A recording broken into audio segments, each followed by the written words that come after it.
In this podcast episode, Ben Shapiro delves into the current political landscape, focusing on the perceived collapse of elitist structures in American society.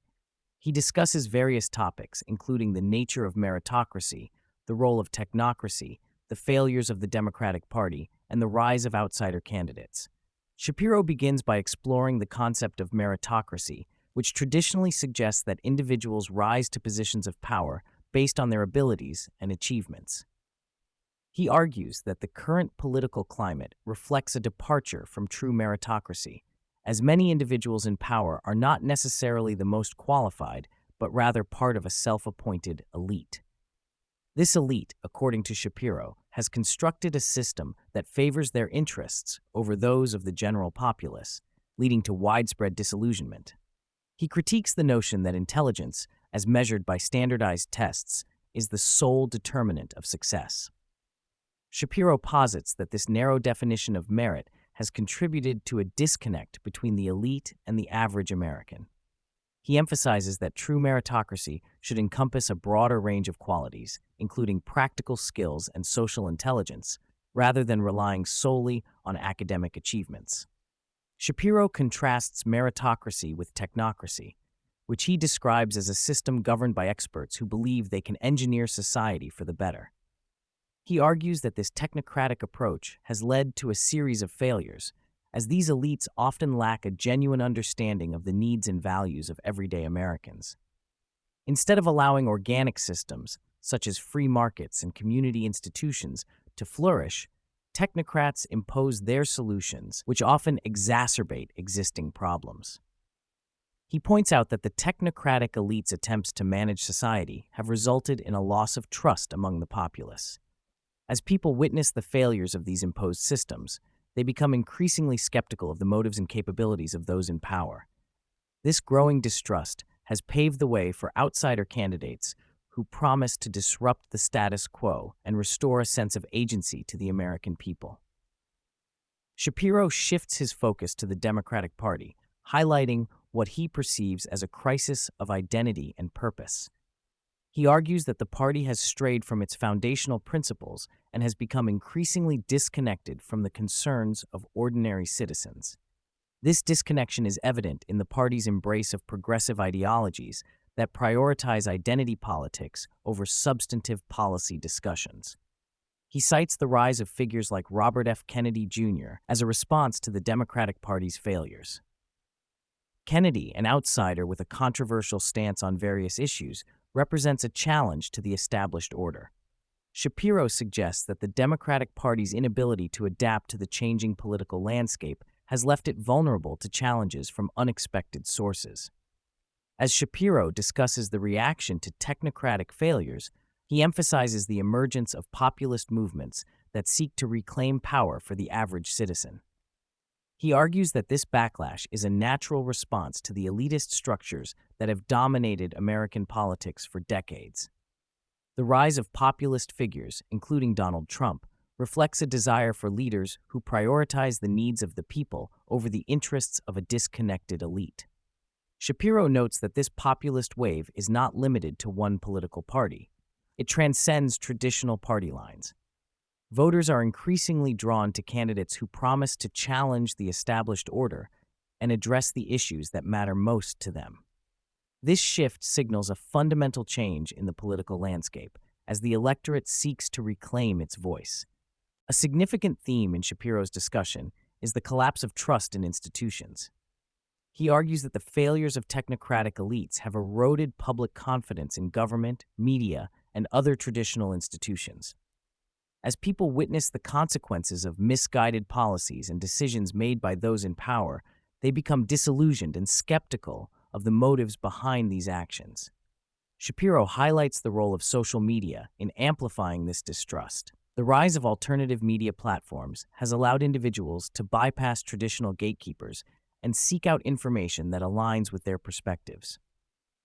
This shift has contributed to a fragmented media landscape where competing narratives coexist, further complicating the public's ability to discern truth from misinformation.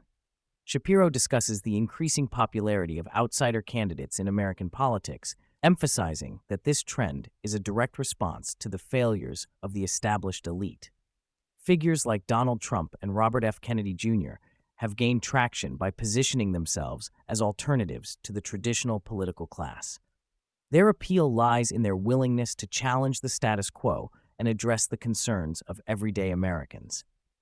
He argues that this shift represents a fundamental change in the political landscape, as voters seek leaders who prioritize their needs over the interests of a disconnected elite. The rise of outsider candidates signals a growing desire for authenticity and accountability in politics, as the electorate becomes increasingly frustrated with the failures of established institutions. Shapiro emphasizes the growing disconnect between the elite and the general public, arguing that this divide has significant implications for the future of American democracy.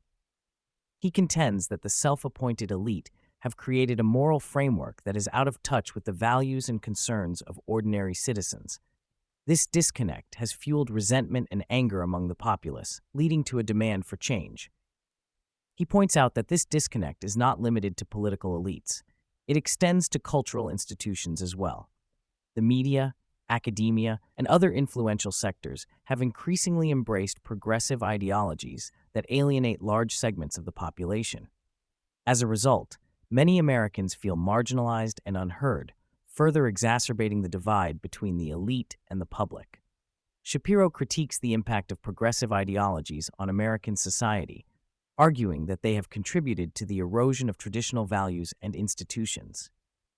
He contends that the embrace of identity politics and social justice initiatives has led to a culture of division and resentment. Instead of fostering unity and understanding, these ideologies have created an environment where individuals are pitted against one another based on their identities. He emphasizes that this cultural shift has significant implications for the future of American democracy. As people become increasingly entrenched in their ideological positions, the possibility of meaningful dialogue and compromise diminishes. This polarization threatens the very fabric of society, as individuals retreat into echo chambers that reinforce their beliefs. In discussing the role of free markets, Shapiro argues that they represent a natural outgrowth of individual merit and productivity. He contends that free markets incentivize innovation and creativity, allowing individuals to thrive based on their abilities rather than their connections to the elite. This dynamic stands in stark contrast to the technocratic systems that have dominated American governance in recent decades. Shapiro emphasizes that a return to free market principles could help restore a sense of agency and empowerment among the populace. By allowing individuals to pursue their interests and talents without interference from a bureaucratic elite, society can foster an environment where merit truly matters. This shift could pave the way for a more equitable and prosperous future. As Shapiro concludes his discussion, he reflects on the future of American politics in light of the current trends. He suggests that the collapse of elitist structures may lead to a more dynamic and responsive political landscape. The rise of outsider candidates and the growing demand for accountability signal a shift toward a more participatory form of governance. He emphasizes that this transformation will require a reevaluation of the values and priorities that underpin American society. As the electorate seeks to reclaim its voice, it is essential for leaders to listen to the concerns of their constituents and prioritize the needs of the people over the interests of a disconnected elite. This shift could ultimately lead to a more vibrant and inclusive democracy.